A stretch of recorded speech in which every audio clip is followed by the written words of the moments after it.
In 2020, a country with roughly 1,600 citizens, fewer people than a single large high school, declared a marine protected area covering 40% of its own ocean territory. A stretch of Pacific water larger than the entire land area of Germany. No navy patrols it, no massive Coast Guard fleet enforces it. Just a tiny island nation deciding, on its own initiative, that an ocean nearly nobody else was watching deserved protecting anyway. To understand how a population smaller than most shopping malls ended up custodians of one of the largest marine sanctuaries on the planet, you have to go back over 1,000 years, to the moment the first people ever set foot on a lump of coral rock the locals still simply call, with a mixture of pride and dry humour, the Rock. That nickname isn't marketing. It's a literal description of an island with no beaches worth mentioning, no fertile river deltas, and no natural harbour deep enough to shelter a proper fleet. A place that has never once made anything easy for the people who chose, generation after generation, to keep living there anyway. Niue sits alone in the South Pacific, roughly 2,500 kilometres northeast of New Zealand, and a similar distance from its nearest inhabited neighbours, Tonga and Samoa, making it one of the most isolated islands in all of Polynesia. Unlike the volcanic peaks and lush river valleys that define most of the Pacific islands nearby, Niue is what geologists call a raised coral atoll, a slab of ancient coral reef that pushed up out of the sea over millions of years until it sat roughly 60 metres above current sea level, leaving the entire island without a single permanent river, lake or stream anywhere on its surface. Rainwater disappears almost immediately into the porous limestone, carving out an extraordinary network of underground caves, chasms, and sea-facing caverns that locals still explore and swim through today, but leaving nothing visible on the surface for early settlers to drink from directly. That same porous coral foundation that denied the island easy fresh water also gave it something else. A coastline riddled with dramatic limestone chasms, natural swimming holes fed by underground streams, and a coral reef wall dropping almost immediately into some of the clearest open ocean water anywhere in the Pacific, since there's no river runoff anywhere on the island to cloud it with sediment. Divers who visit today routinely describe visibility stretching past 60 metres in open water just offshore. An almost unnervingly clear blue that locals grew up treating as ordinary long before anyone thought to market it as a tourist attraction. And inland, chasms like Talava and Avaiki cut so deep into the coral that sunlight filtering down through narrow openings creates pools of impossibly turquoise water hidden entirely from view unless you know exactly where in the forest to climb down and look for them. The first people to settle Niue arrived by canoe sometime around the year 900, most likely from Samoa and Tonga, bringing with them the broader Polynesian voyaging culture that had already spread human settlement across thousands of kilometres of open Pacific water, using nothing but stars, currents, and generations of accumulated navigational knowledge. Unlike many neighbouring Pacific societies that eventually consolidated under a single hereditary king,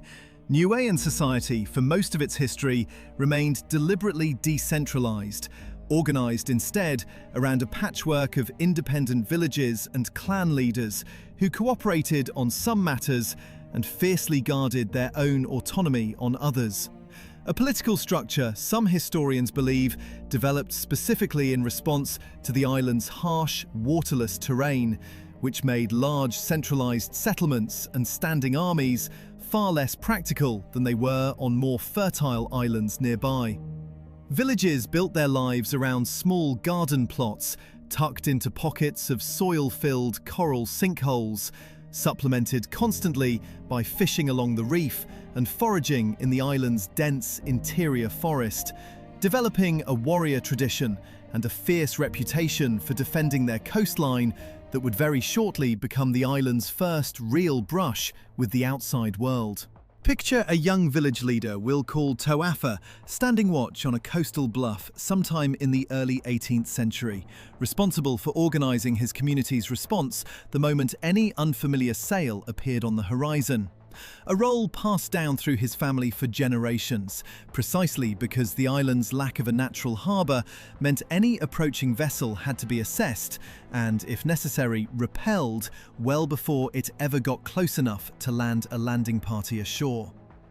That same vigilance, born from centuries of practical necessity rather than any particular hostility toward outsiders, would define nearly every early encounter between Niueans and the wider world for the next century and a half. That reputation announced itself unmistakably in 1774 when Captain James Cook attempted to land on the island during his second Pacific voyage and was met on 3 separate attempts at 3 different points along the coast by armed warriors who rushed toward his landing parties, displaying teeth stained a deep, alarming red from chewing the hehau plant, a common local practice with no connection whatsoever to violence, but one that Cook and his crew, unfamiliar with the custom, interpreted as evidence the islanders were cannibals freshly finished with a meal. Cook retreated for good after the 3rd attempt, naming the island Savage Island in his ship's log, a name that stuck on European maps for the better part of the following century, despite having essentially nothing to do with how Niueans actually lived, and despite the fact that the warriors' aggressive welcome had far more to do with defending their home from an armed, unfamiliar ship than with any interest in eating its crew. The name Savage Island would follow the island through most of its written European history, a linguistic accident born from one afternoon of mutual misunderstanding that outlasted almost everyone involved in creating it.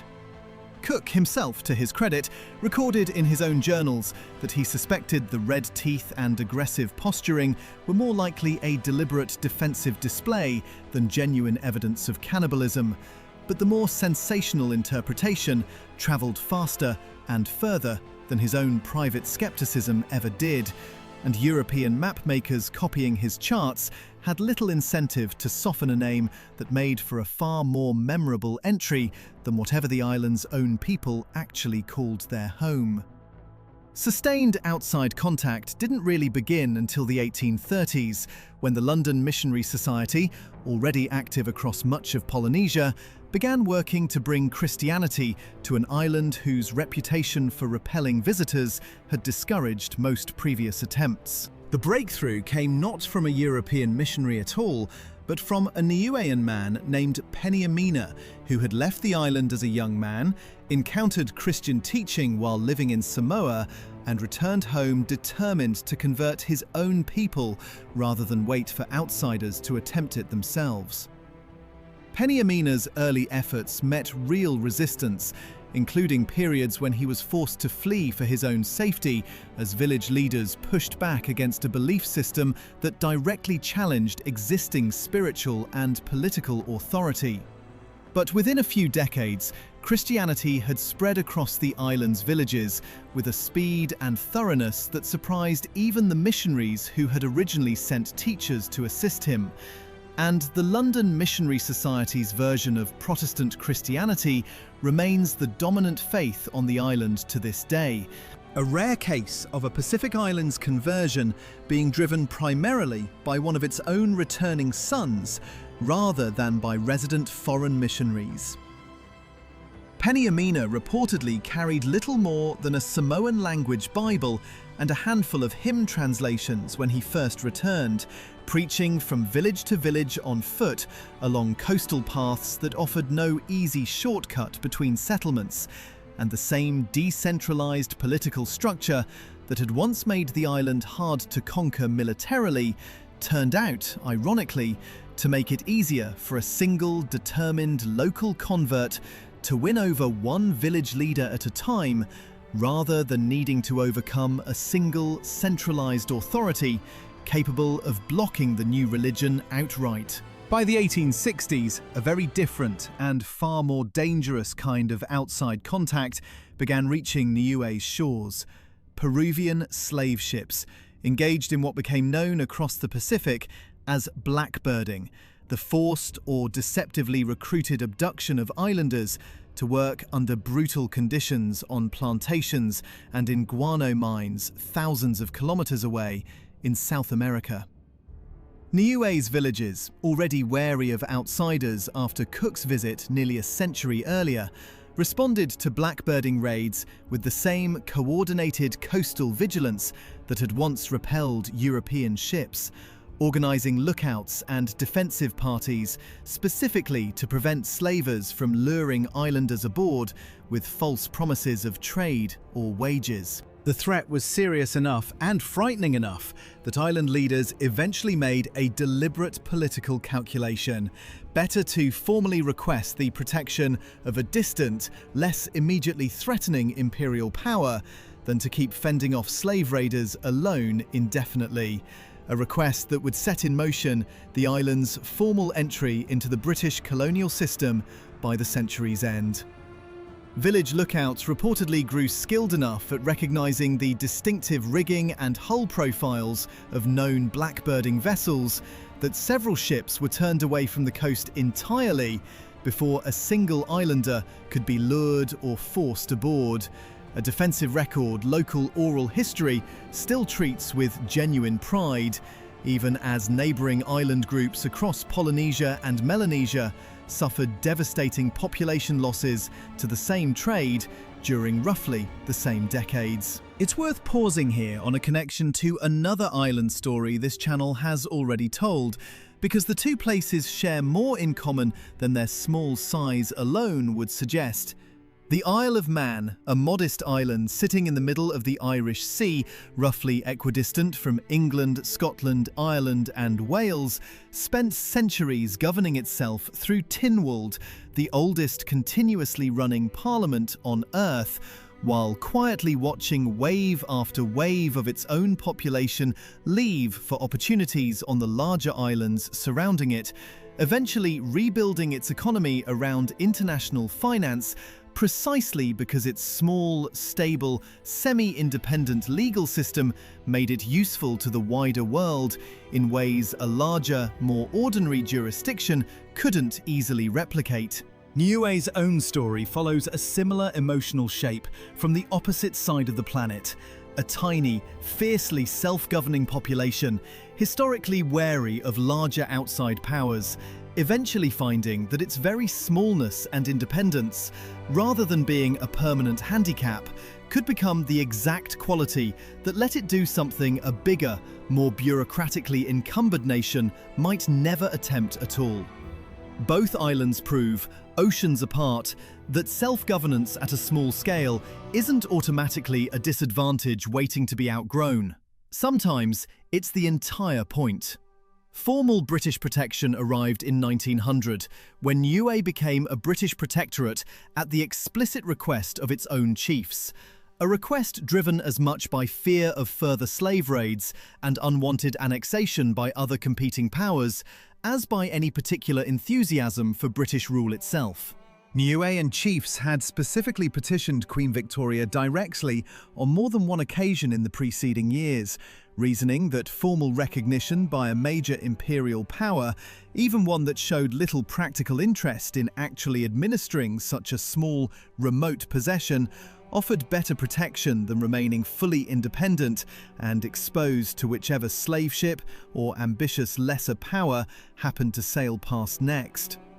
That arrangement lasted barely a year before Britain transferred administrative responsibility for the island to New Zealand in 1901, folding Niue into the same colonial framework New Zealand was already using to administer the nearby Cook Islands, even though Niue's own culture, language and political history had developed almost entirely independently of its new Cook Islands neighbours and shared little beyond general Polynesian ancestry and a new colonial administrator based thousands of kilometres away in Wellington. Niueans themselves had almost no say in that particular bureaucratic decision,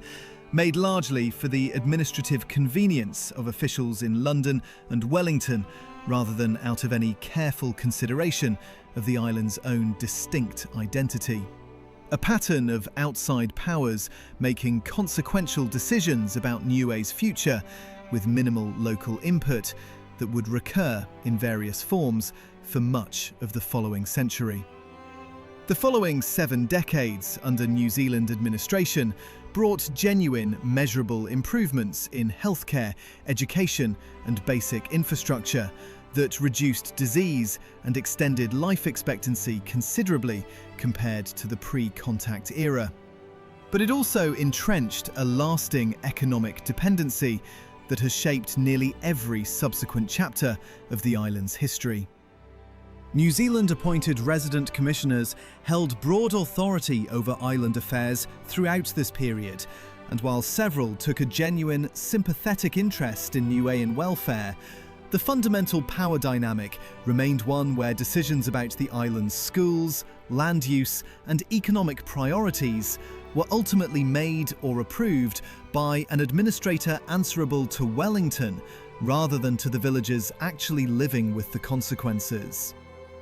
Niue produced little in the way of exportable cash crops beyond small quantities of copra, passion fruit and limes, and New Zealand government administrators, teachers and medical staff made up a disproportionate share of the island's formal economy for most of the 20th century, creating a pattern where meaningful economic opportunity increasingly meant opportunity somewhere other than Niue itself, a pattern that would eventually reshape the island's population far more dramatically than any single historical event before it. New Zealand-run schools taught largely in English rather than Niuean for much of this period, part of a broader colonial-era assumption that fluency in the administering power's language represented the surest path to opportunity. And while the policy did produce generations of Niueans comfortable navigating New Zealand institutions once they eventually left the island, it also quietly weakened the everyday use of the Niuean language at home, even before mass emigration began accelerating the same decline from an entirely different direction. In 1974, Niueans voted overwhelmingly to become self-governing in free association with New Zealand, a constitutional arrangement nearly identical to the one the Cook Islands had adopted a few years earlier, granting the island full internal self-government, while every Niuean simultaneously held, and still holds today, full New Zealand citizenship and the unrestricted right to live and work anywhere in New Zealand itself. The vote itself passed with overwhelming support, reflecting a population that wanted genuine control over its own domestic affairs, without severing the practical safety net a small, resource-limited island still relied on for healthcare referrals, higher education, and disaster relief that its own tiny government simply couldn't provide entirely on its own. That single citizenship provision, intended at the time as a practical safety net for a small, economically limited population, ended up triggering one of the most dramatic demographic transformations of any Pacific nation. Picture a young woman we'll call Fetuolemoana boarding a flight out of Niue's small airstrip in 1976, with a suitcase, a small stipend saved from years of subsistence farming, and a vague plan to find factory or hospitality work in Auckland, where an older cousin had already settled 2 years earlier and reported steady wages that dwarfed anything available back home. Fetuolemoana never intended to stay permanently, planning instead to work a few years, save money, and return to help her aging parents. But steady employment, a growing circle of fellow Niuean migrants building an entire expatriate community in South Auckland, and eventually a marriage and children of her own, kept redrawing that plan year after year. The same story repeating itself across thousands of individual Niuean families throughout the following decades. She wrote home faithfully at first, describing an Auckland winter colder and greyer than anything she'd experienced on the Rock. Factory shifts that paid more in a single week than months of subsistence farming ever had. And a growing sense of guilt every time a letter arrived from her mother, mentioning the family's taro patch or a cousin's new baby back home. Milestones she was missing in real time from 10,000 kilometers away. By the time her own children were old enough to ask about Niue, Fetuolemoana found herself teaching them the language and customs largely from memory and second-hand recordings rather than daily lived experience, raising a generation of New Zealand-born Niueans who would grow up considering the island an ancestral homeland to visit rather than the place they actually called home. The cumulative effect of thousands of decisions, just like Fetuolemoana's, proved staggering. Niue's resident population, which stood at roughly 5,000 people in the mid-1960s, collapsed to under 1,600 by the 21st century, even as the number of people of Niuean descent living in New Zealand grew to more than 30,000, meaning roughly 20 Niueans now live in New Zealand for every one who still lives on Niue itself. Entire villages that once supported schools, churches and thriving extended family compounds now stand largely empty for much of the year, filling briefly during holiday visits when diaspora families return to reconnect with grandparents, ancestral land and a culture that survives more robustly today in South Auckland living rooms than in many of the actual villages it originated from, an inversion of the usual relationship between homeland and diaspora that few other nations on Earth experience at anywhere near this scale.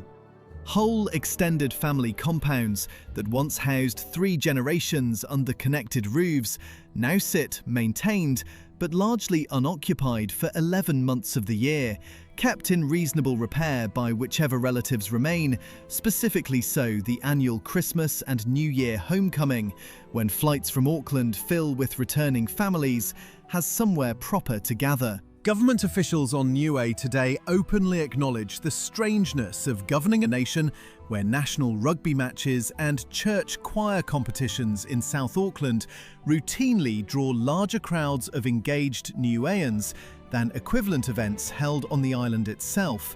and policy debates in the island's own legislative assembly regularly grapple with a question few other governments ever have to seriously consider. How do you plan a nation's future for a population that mostly doesn't live inside its own borders anymore? Just as the island's population crisis seemed to be settling into a slow, manageable decline, nature delivered a devastating blow of its own. In January of 2004, Cyclone Heta, one of the most powerful storms ever recorded in the South Pacific, struck Niue almost directly, sending waves reportedly reaching 30 meters up the island's coastal cliffs and flattening large sections of the capital, Alofi, including the island's only hospital, the main government administration building, and dozens of homes along the low-lying coastal strip.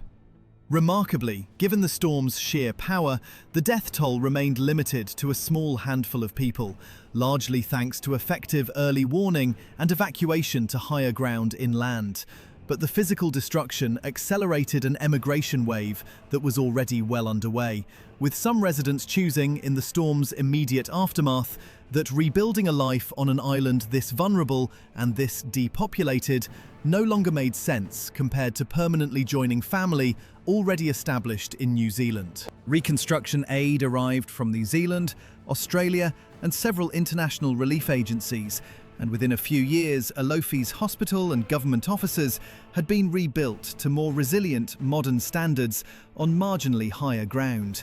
But the psychological impact of watching the capital's core infrastructure flattened by a single storm lingered far longer than the physical rebuilding did.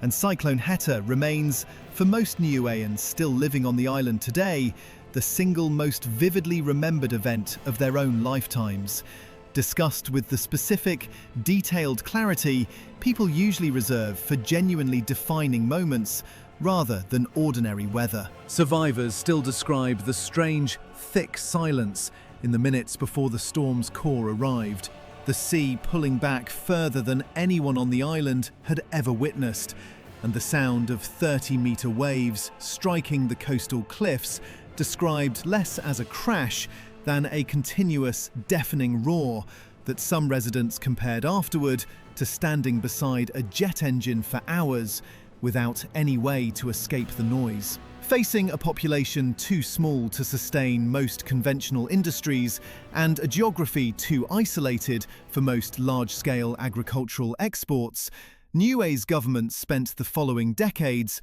pursuing a series of genuinely unconventional economic strategies that turned out to punch well above the island's tiny weight. In 1997, Niue registered the internet domain suffix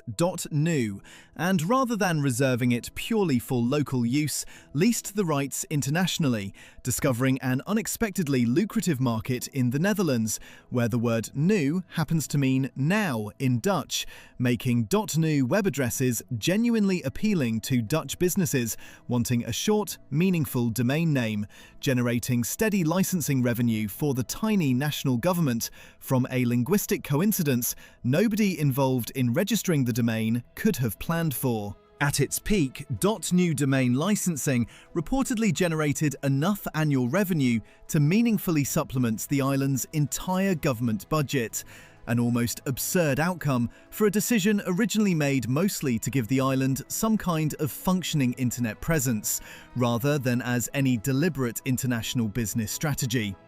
And Niuean officials have since openly credited the domain's unexpected popularity with funding infrastructure projects that might otherwise have taken considerably longer to complete. In 2003, with funding assistance from an American non-profit and later from New Zealand government support, Niue became one of the first countries in the world to offer free wireless internet access across its entire inhabited territory,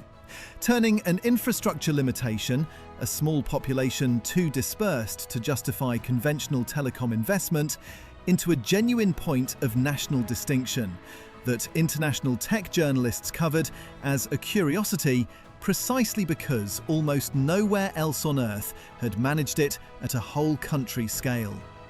The free Wi-Fi network also proved unexpectedly practical during cyclone season, letting isolated households check emergency broadcasts and contact overseas family the moment cell towers came back online after a storm. A resilience benefit nobody had specifically planned for when the network was first installed purely as a modernization project. Today, Niue's economy runs on a mixture that would look scattered and improvised on a larger nation, but makes practical sense for an island this small. A modest but growing tourism sector built around diving with pods of humpback whales that pass close to the island's steep coral drop-offs each winter. Snorkeling alongside Fetuolemoana, a docile species of banded sea snake found almost nowhere else in such accessible numbers, and considered by many Niueans a spiritually significant guardian of the reef, rather than simply a curiosity for visiting divers to photograph. And exploring the same limestone chasms and sea caves that once denied the island fresh water, but now draw visitors specifically for their otherworldly, cavern-lit beauty. Local export agriculture still centres on vanilla, taro, and the noni fruit prized in traditional medicine, while a smaller but culturally significant trade continues in uga, a large native coconut crab considered a genuine delicacy and now subject to careful harvest limits after decades of over-collection nearly wiped out the population entirely, restrictions enforced largely through community-level agreement rather than heavy-handed government policing, since a population this small and this interconnected tends to know exactly who's still hunting uga out of season without needing a formal inspector to tell them. The Niuean language, spoken as a first language by a shrinking share of both resident islanders and diaspora children growing up in New Zealand, faces the same slow generational erosion that has threatened small indigenous languages across the Pacific, prompting community-led revival classes in both Niue and Auckland, aimed at keeping the language alive across a population now permanently split between two very different shores. Picture a dive guide we'll call Sione, leading a group of visiting tourists through the Talava Arches on a clear morning, narrating the chasm's formation in fluent English for his guests, while switching effortlessly into Niuean the moment his radio crackles with a question from a fellow guide back at the dock, one of a shrinking number of islanders young enough to have grown up genuinely bilingual, rather than having learned Niuean later in life as a deliberate act of cultural preservation. Sione makes a comfortable living guiding visitors through caves and reef walls that draw a modest but steady stream of divers, specifically seeking out a destination most people can't immediately place on a map, and he says, only half joking, that explaining exactly where Niue is has become as routine a part of his job as briefing guests on reef safety. None of this erases the harder realities the island still faces. A population this small and this scattered struggles to staff hospitals, schools, and basic government services at a level larger nations take for granted. And every cyclone season carries the genuine possibility of another Cyclone Heta scale disaster, hitting an island with limited resources to recover from it twice. Climate change poses an especially uncomfortable irony for a nation that has positioned itself as an environmental leader. Rising sea temperatures threaten the exact coral reef systems the island's tourism economy and marine protections depend on, even as Niue itself contributes essentially nothing to the emissions driving that change. A frustration Niuean officials raise repeatedly at international climate forums, where nations responsible for the overwhelming majority of global emissions often move at a pace that feels glacial compared to the urgency of watching your own coral reefs bleach in real time. And the demographic hollowing out shows no clear sign of reversing, with each generation of young Niueans facing the same basic calculation Fetuolemoana faced decades earlier. Genuine opportunity increasingly means leaving the island that gave them their identity in the first place. International development agencies periodically debate whether a nation this small and this dependent on outside support can genuinely be considered self-sufficient at all. A fair enough question, given how much of the island's budget still arrives as aid and support from New Zealand each year. Support that funds everything from the hospital rebuilt after Cyclone Heta to the salaries of teachers in the island's small public school system. Though Niueans themselves tend to answer that question less in terms of economic self-sufficiency and more in terms of a self-governance they've now held onto in one form or another for well over a century of foreign administrators, missionaries, and would-be colonizers passing through. Which brings the story back, finally, to that ocean the size of Germany. When Niue's government designated the Niue Moana Mahu Marine Protected Area in 2020, covering roughly 40% of its exclusive economic zone and banning commercial fishing and mining across the entire protected zone, it wasn't backed by a large navy, a wealthy sovereign fund, or significant international pressure demanding the move. It was backed by a population smaller than many individual apartment buildings, deciding that a fiercely self-governing island with a 1,000-year history of defending its own coastline and making its own decisions, from repelling Cook's landing parties to organising lookouts against slave raiders, to choosing self-government over full independence in 1974, wasn't about to treat the ocean surrounding it as somebody else's problem, simply because the island itself had grown small. The same stubborn, independent instinct that once painted warriors' teeth red to frighten off an unwelcome ship now protects humpback whale migration routes and coral ecosystems that most of the rest of the world will never see. Managed by roughly 1,600 people who have spent over 1,000 years proving that a population's size and a nation's ambition were never actually the same measurement. Stand on the same coastal bluff where Toafa's descendants once kept watch for unfamiliar sails, and it's easy enough to see why. The ocean stretching out from that cliff edge looks exactly as vast and indifferent as it always has. And the island's answer to that vastness across every single century covered here has never been to grow bigger. It's simply been to keep deciding, deliberately and on its own terms, exactly what kind of relationship it wants to have with everything surrounding it.